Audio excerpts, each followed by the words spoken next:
figure it out when we get there.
Watching here yet, but Arya is here, and maybe somebody is watching. I just don't know, but my mother's gonna watch.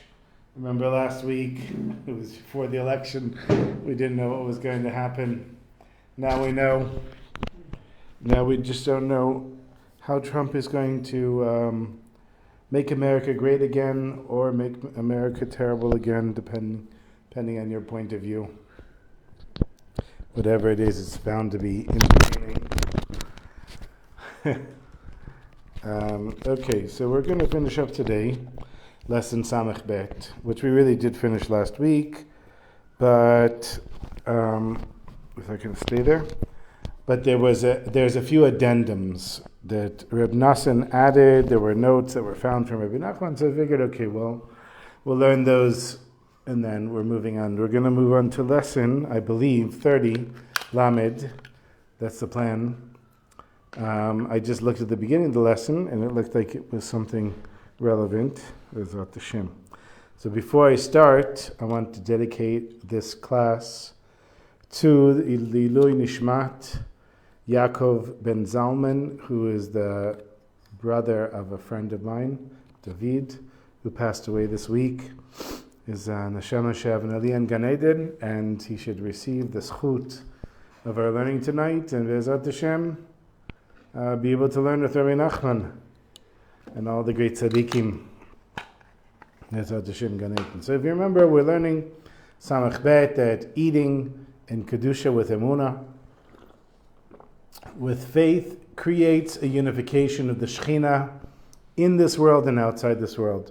And there's a Chabad newsletter called the Weekly Farbrengen that I've read many times here in the class. It's put out for Chabadnikim specifically. Like there's no translations, like a Yiddish Meidel, for example. They'll write that, and they won't explain to you that a Jewish girl. Or they'll mention some halacha, and they won't translate the Hebrew or the Yiddish, whatever it is. So I didn't get a chance to read on Shabbos because Shabbos ends so early, and then I came home. I got distracted, so I told myself, okay, today I'm going to read it. I was reading over the newsletter. It was really interesting, actually. It was talking about how working is more important than learning. And that a person still should learn. And a person should daven and all those things, but they should make a living working from their own hands. And then it mentioned, I think it was Rabbi Yochanan Asanlar, that Rabbi Yochanan, who was the shoemaker. And it said when he stitched the shoes, him taking two pieces of leather and stitching them together, because his emunah was so great, he created a unification between the Shekhinah and Hashem through his stitching. So that, I thought it was interesting because that's related to what we've been learning here. And that's really the point of Rabbi Nachman's lesson, that if a person really works on themselves, they'll create this high spiritual level even in the most mundane things. And I think, now we have a big disagreement. It's been going on forever, but it's more important now because of the war of Haredim serving in the army. I personally think that all the Haredim should be drafted, especially the ones that are learning, because those are the smartest people. So what, you're going to draft the ones that aren't serious guys? Everyone has to serve. Now, not everybody has to serve in a combat unit. I know when I was in the army, they didn't really ask me if I wanted to be in a combat unit, but when I told them that I didn't want to be in the combat unit, that's when I started my exit from the army. Like, what was the reason for letting me get out of the army? Was because I wasn't motivated I was in an artillery unit. I wasn't motivated to stay in the unit. And the officer who was in charge of my, whatever it was, platoon, he said, I don't want anybody here who's not motivated. So now, 8200 is the intelligence unit, is the largest unit in the army. I think they have 50,000 soldiers in 8200 or something like that. So there's plenty of non-combat roles also if they want to serve in a combat role, but I really don't understand it at this point. It's so out of control. You see here in the Haredi neighborhood, Namut v'lo nitgayes. We'd rather die than be drafted.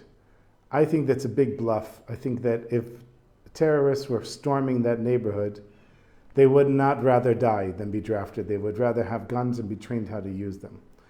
But whatever. The point that I'm making is that what this lesson is teaching and what the story of Rabbi Yochanan Sandlar is teaching is that in order to really create the unification of the Shekhinah and Hashem outside of this world, you have to be involved in this world. And if a person is learning Torah all day, simply learning Torah, they're not involved in this world and they don't have an opportunity to create that unification.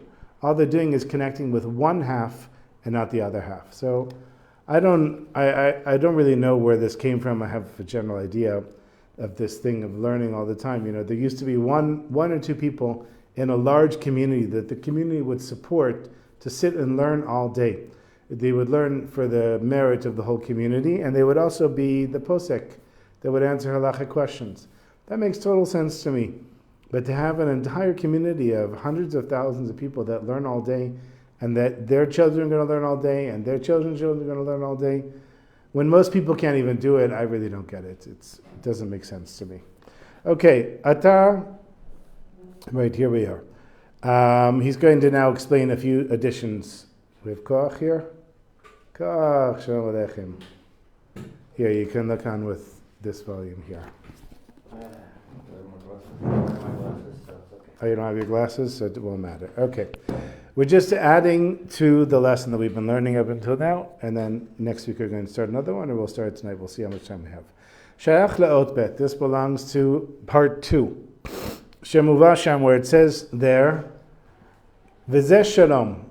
What is shalom? Lashei tevot, the acrostic, V'da ma shetashiv la'apikoros. Know what to answer a heretic. Remember we had that before. How does that fit in? In order to have the faith needed to... there's a Hafiz here. Shalom Aleichem. In order to have the faith needed to create the unification of the Shekhinah and Hashem outside of the world, you have to have emunah. And how do you have emunah? You have to know how to answer the apikoros. Because the heretic is going to come and tell you, this is nonsense and this is nonsense, right? I had this guy that wrote to me, he never wrote me back, that all of the stories that I'm telling are complete fairy tales with no basis whatsoever, and I'm misleading people in telling Hasidic stories and quoting Torah and the stories. And I would say that that's the heretic in the person speaking, because if he had emunah, he would be listening to the stories and looking for how do I get a closer relationship with Hashem from the stories, instead of just looking to criticize them. And that's shalom, peace. Shedama shetashiv la'apikos, know what to answer the heretic. Ki al yedei shalom, because through peace, shenaaseh al yedei limud poskei halacha How do we achieve peace? By learning the decisions that the rabbis made in the halacha. We simply learn the Shulchan Aruch. You take the Shulchan Aruch, the Kitzur Shulchan Aruch, and go over the halachot. Why is going over the halachot bringing peace? Because that is essentially peace. The rabbis were arguing with one another. They were banging on tables. They were flipping tables. They were disagreeing and angry and upset and all of that. But it was all L'Shem Shamayim. And in the end, they came to a halacha. And that's what we do today. And so when you read the halachot, you're essentially reading the peace agreements between the rabbis. And that's why reading the halachot brings peace. Shosim shalom b'machloket Tanaim v'Amoraim. That's what is the halacha? The peace between the rabbis of the Talmud. Shehem b'chinat shel machloket shebekdusha. This is an aspect of a disagreement in a holy way. Shehi shoesh shemimenu yonek hayetzer hara shebelev lachlok al hayetzer hatov. This is the root that the evil inclination draws its energy from in order to try to overcome or to argue with the Yetzer Tov, the good inclination. Right? From the place of Kedusha. A person says, you can't do that on Shabbos. Another one says, you can do that on Shabbos. Like, can you make instant coffee on Shabbos? One person says, no, absolutely not. The other one says, absolutely yes. And they get into this whole disagreement. And, or how do you make tea or whatever? How many pieces of ice can you put in? Is it this and that? All these little things. You'll see that people have very strong opinions and that this is the way it's supposed to be. That's when the Yetzer Hara comes in that holy place. What are we arguing over? We're arguing over halacha. We're arguing over understanding Torah. And that's when the Yetzer Hara is going to come in. And that's where if you're not on the level, you'll cross the line. And instead of arguing L'Shem Shamayim, you'll be arguing L'Shem your ego, for the sake of your ego instead of for the sake of heaven. And that's where the Yetzer Hara comes in. Dahainu, lebalbel et ha'adam bekushiot be'emunah. That is to confuse a person with questions about their faith. Yodea la'ashiv ala bikosut shebelibo kanal. You have to know how to answer the heretical questions that come out of your heart, as mentioned above. Ki magbir belimud ha'alacha et hatzad sha'alacha nifseka kamuto. When a person increases learning the halacha, specifically how the halacha was finally decided, shemimenu yoneka yetzer tov. That's where the yetzer tov, the good inclination, draws its energy. Umemele nichna hayetzer hara liyot kisei likdusha. And then automatically the evil inclination is going to be a footstool for the holiness. Umitpatlim hashe'elot be'emunah. And then all the questions that we had about Hashem, and can we do this and can we do that, they all disappear. Ayen sham. Review it, look there. V'hine gam al yedei hashalom sheyesh ben Yisrael ben echad lechavero. And also we see the peace amongst the Jewish people between one Jew and another. Gam al yedei ze nitpatlim habikosot k'mevurah b'makom acher. And this is also peace between Jews also nullifies the heresy, as explained in another place. Ki al yedei hashalom, because through peace sheyeshno bnei adam ubeoto hador, between people in the same generation, shehem chokrim umaspirim ze lezeh et haemet, where they have arguing points and they explain to one another what they think the truth is. Al yidei ze mashlich kol ish et sheker elilei kispo, or I think kispo.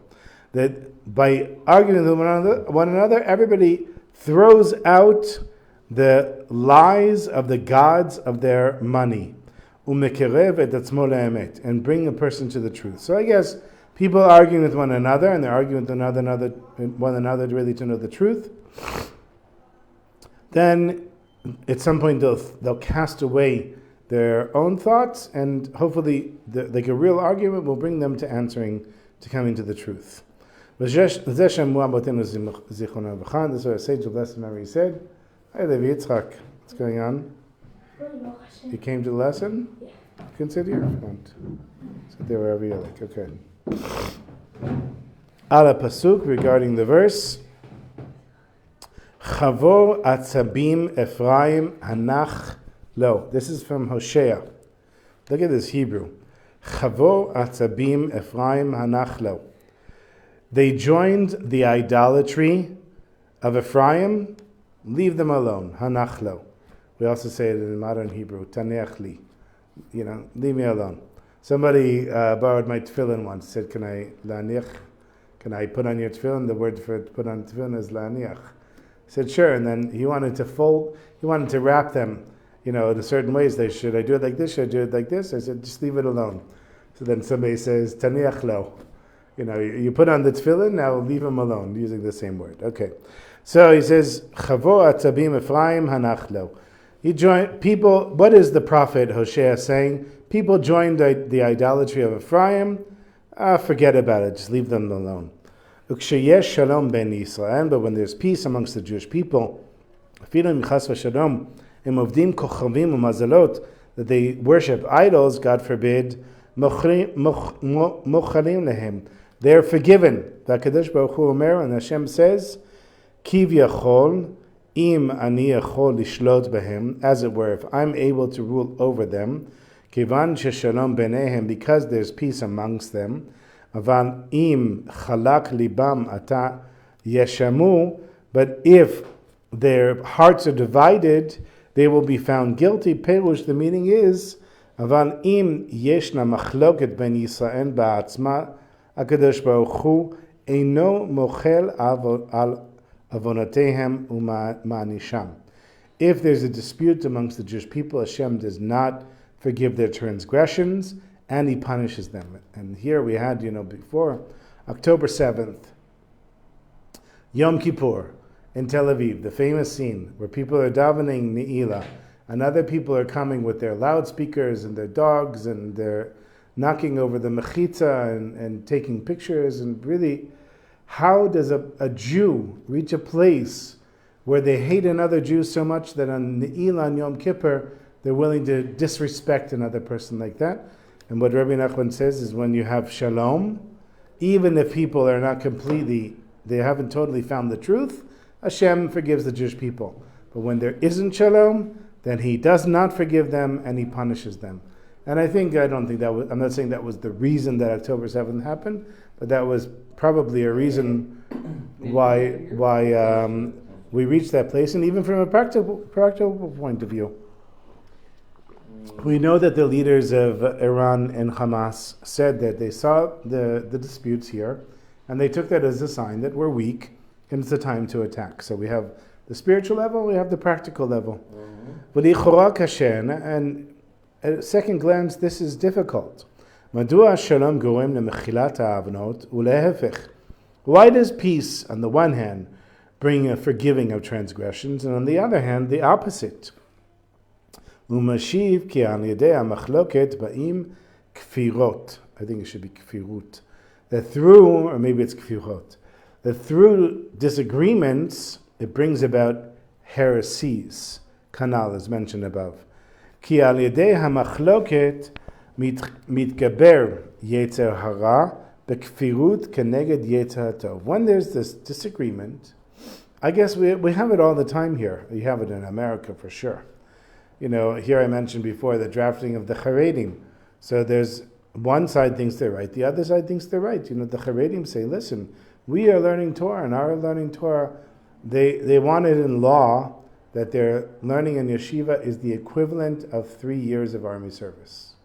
Like 3 years of combat service in Gaza is the equivalent of learning in yeshiva. They're not capable of fighting anyways. It's okay. They're not going to. 90% of Tzahal is support. They're not going to. Most people don't fight anyhow. No, I'm trying to make a point. So the Haredim see their learning to such a degree that they see it as the equivalent of serving 3 years of combat in Gaza. This is the law that they're currently trying to pass. The other side says, you think that sitting in the yeshiva learning all day is the equivalent of what I do in Gaza? And this is a machloket that brings about the Yetzer Hara. Because even though both sides have good intentions, ultimately both sides are coming from a place of ego. The Haredim believe that they're right, and the other side believes that they're right. I have my opinions. I don't think the Haredim are right. But if I was Haredi, I daven in a shul with Haredim. I know what Haredim think. They think they're right, and they know they're right, and they think that I'm wrong, and they're just as convinced that they're right as I'm wrong. I'm wrong. I would just point out that the Levites, the priest, the Kohen, went before Israel in every battle, and so. Yeah, but if you guys think you want to be but they would say that this isn't the biblical army. This is a secular army, which they have a point. It's still the army. It's complicated. The point being that the Yetzer Hara comes in these arguments. I'm not just saying to have a discussion. I'm saying it to make it relevant to the lesson here. Every person in the time that they're arguing holds on to their point of view.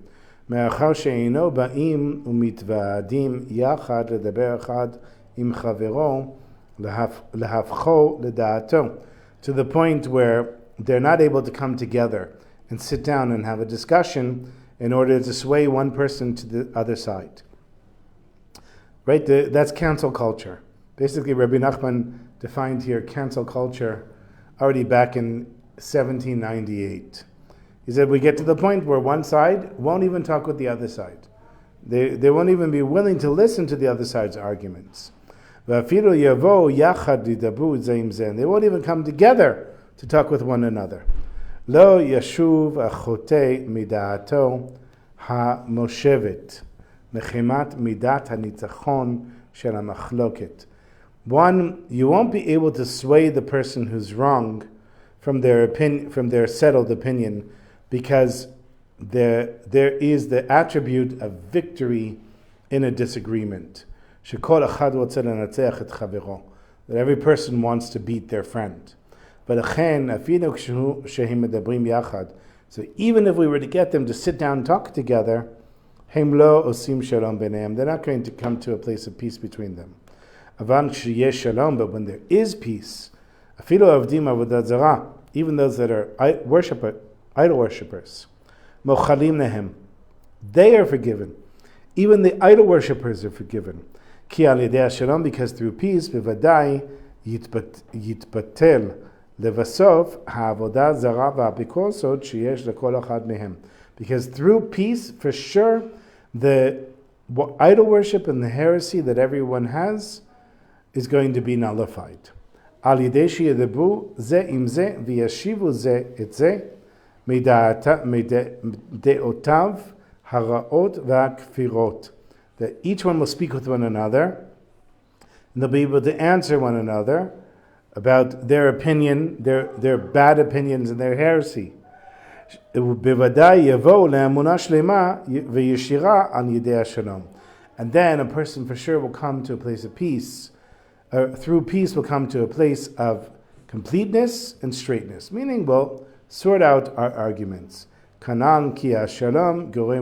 Because peace brings a person to this place. Right, and if we think about the people in the South who were the biggest left-wingers, I told you there's documentaries on YouTube where you hear them sounding like Kahana. Kahana sounds like a left-winger when you hear what these former left-wingers say about Gaza. And one guy, he said, I used to have Gazans come to my house and have them for meals. I took them to the hospital. I took sick people to the hospital and I paid for them. I paid for their food and their clothes and everything. I took care of them. And he said, now I don't want to see a dog alive in Gaza. I want every living thing dead in Gaza. And you see that, it's quite amazing to see. So I'm not necessarily saying that that's shalom. But amongst the Jewish people, there is more shalom now than there was before. Because when you have somebody who used to speak in such an extreme way, now speaks in the other extreme way, where you're able to have shalom. Ki ha-shalom gorim lekach, she'en leyetzer hara machnis kfirut v'apikosot mehechan ninok. Shalom brings us to the place where the Yetzer Hara doesn't have any place to draw its sustenance from the heresy and the I guess, in heretical thoughts. And then the good inclination is going to automatically become stronger in the person. And then the heresy and idol worship are cancelled out. The person comes to complete and total faith in Hashem. Is explained in another place. Okay. That halacha is the fixing for the disagreement. So how do we fix the disagreement? By learning halacha. When we learn halacha, we're basically learning peace. We're learning the peace between the rabbis, and that's how we solve the problem of having disagreements. Shayach le'ot hey. This belongs to section 5, and I'm going to just read this section here, and that's where we're going to stop, unless we go and start Lamed in a minute. Shemuva Shem, as is brought there, Gam ki ikar kol hadvarim heim hatchala. The main thing of everything is how you start things, the beginning. I think a lot of modern psychology is based on this. Where are your problems coming from in your adult life? They're coming from the beginning. Still adjusting to the clock change, still waking up at 4:30 or 5 o'clock in the morning. This clock change is a killer for me for a month or two. It's really amazing. I'm looking forward to them stopping. I wish they would stop. By the time you get ready, it's gonna. That's what happens. Yeah, I have like 3 months maybe that I'm sleeping okay, and then they change the clock again, and then I go through this cycle. It's really torture. I know I'm not the only one. You can look it up online. Okay, so every beginning is difficult, and so if you're fortunate and you have good parents and you have a good childhood, that many times sets you up for a more balanced life. Most people don't have that, one way or another. You were lucky you did have that. And you had it from a place of parents being very conscious of the childhood that they had. And so the beginnings make a big difference, not just the beginnings in our life. Gam ki ikar kol hadvarim em atchala. The main thing behind everything is the beginning. Ki kol atchalot kashot. Because every time you start something new, it's difficult. Mechimat, because sheyotze mehefech lehefech. Because we're making a change from one end to the other. So a person wants to now start eating a certain way, exercising a certain way, davening a certain way, learning a certain way. Every time you do make this change, it's hard because before you were doing something in one way, and now you're making a total 180 degree and doing something different. And so it's hard, but the more that you do it, the easier it gets. Every day you're going back to where you started. To receive the energy from the beginning, meaning that if you started in a good way, then even though it might be hard after you start doing it, you're going to go back to the beginning and say, no, I really wanted to do this. Let's say a person wants to run 5 kilometers. So they get up in the morning and they say, I'm going to run a kilometer. And it's really hard, but they really have that desire to run 5 kilometers. So they get up the next morning and do it. Depends who. Okay, whatever it is, not necessarily running, it could be something else. And so the person gets up, and that getting up, again, is the beginning. And so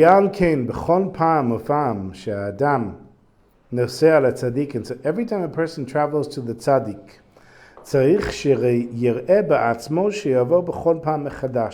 it has to appear to the person every time as if they're coming to the tzaddik for the first time. It's not like I was by the tzaddik one time and now, it's just like a normal thing, I do it all the time. It's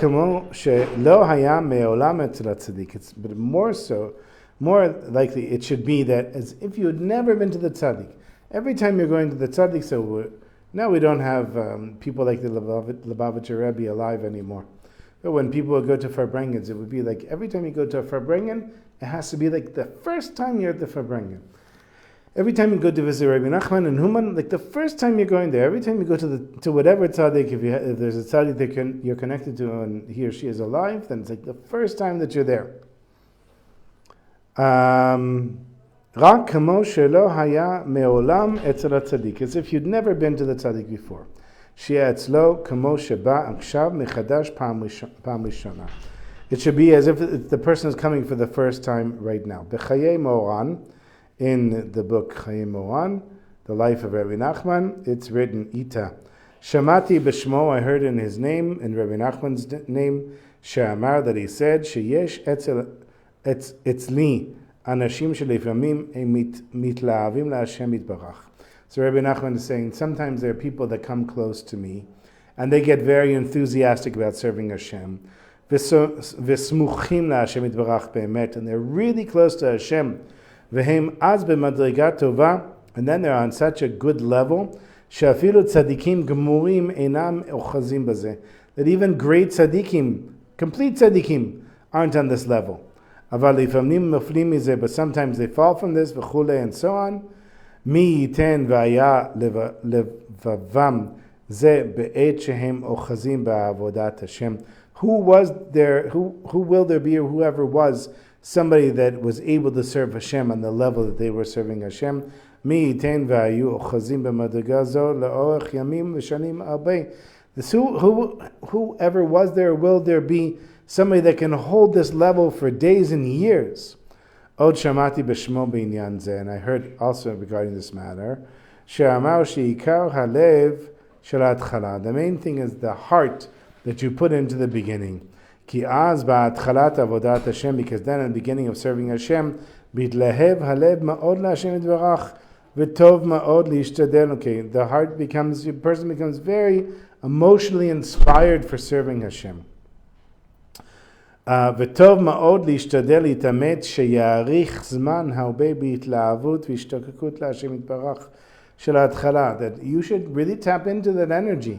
When you have something new, in growing in a relationship with Hashem, and you're experiencing a new thing now, put a lot of energy into that new thing, because that beginning is going to give a push for the rest of your life, or the rest of the time that you're involved in that.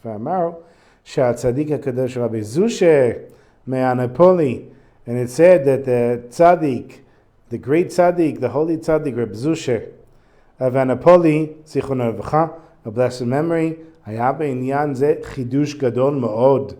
He had some great new novel concept, neged kama tzaddikim gedolim, as opposed to many great tzaddikim, ki halach im halev shel hatchala zman rav. Ad kan l'shono.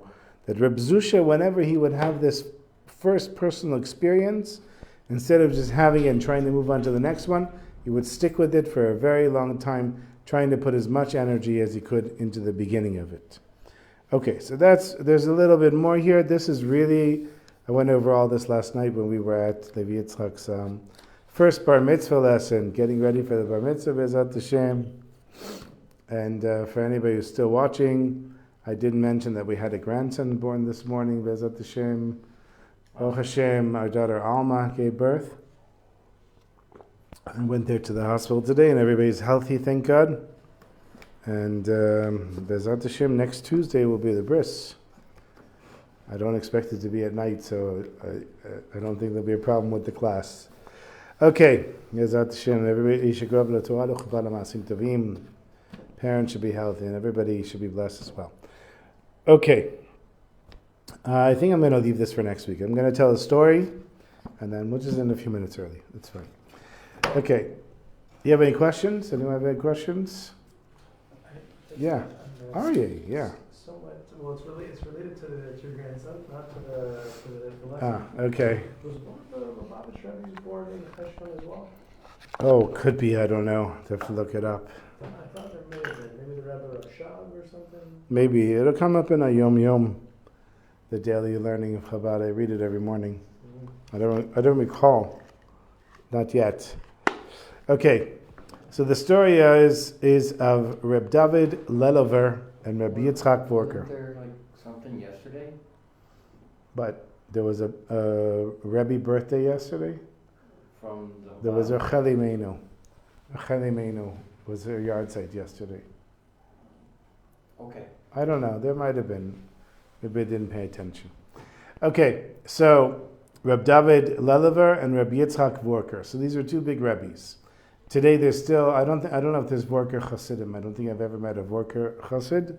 But Lelov, for sure there is, because there's a guy who davens in Batiran who was a Lelov Chassid, Lelover. And they still have a living Rebbe, and the son of the previous Rebbe, or one of the sons of the previous Rebbe. And so these were the two first ones, Rabbi Yitzchak and Reb David. And they're walking down the street, two great tzaddikim, two big Rebbes. And Reb David would always say shalom to everyone. So he sees this young Jewish boy coming towards him, and he says, Shalom Aleichem, a good morgen, I'm guessing he said in Yiddish, good morning. And the boy says, Aleichem Shalom, Rebbe. And that's it. And the Rebbe is happy, he says hi to the boy, and he keeps walking. A couple minutes later, this whole crowd is chasing after the Rebbe. Clearly, it looks like a couple, and grandparents, and siblings, and a whole huge family is running after the Lelover Rebbe. And they said, Rebbe, stop please. And he says, what's going on here? What are all these people doing here? He said, we just want to thank you for healing our son.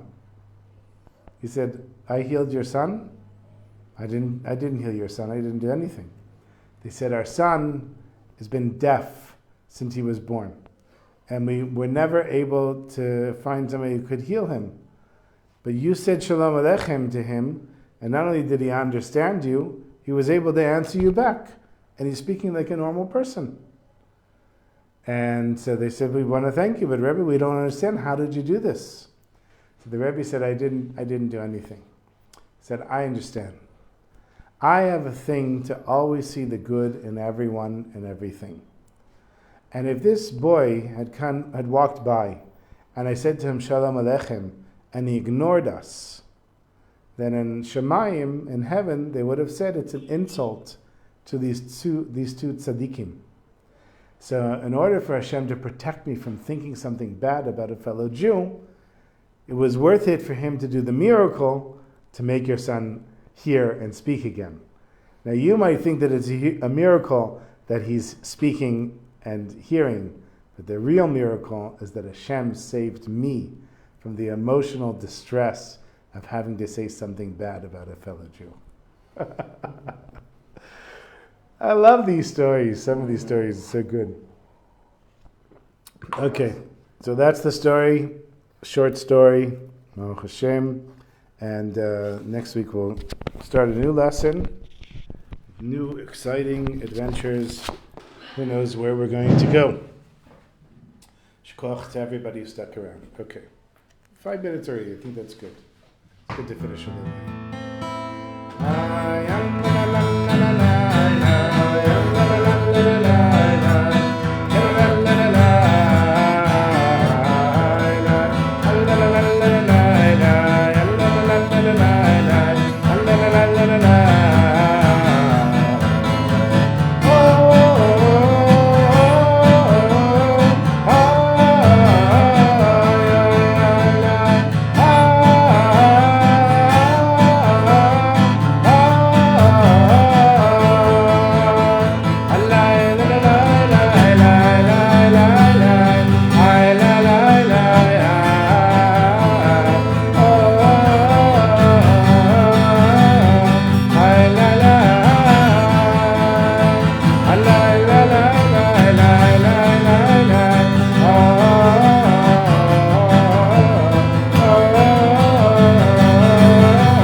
Koach, everyone.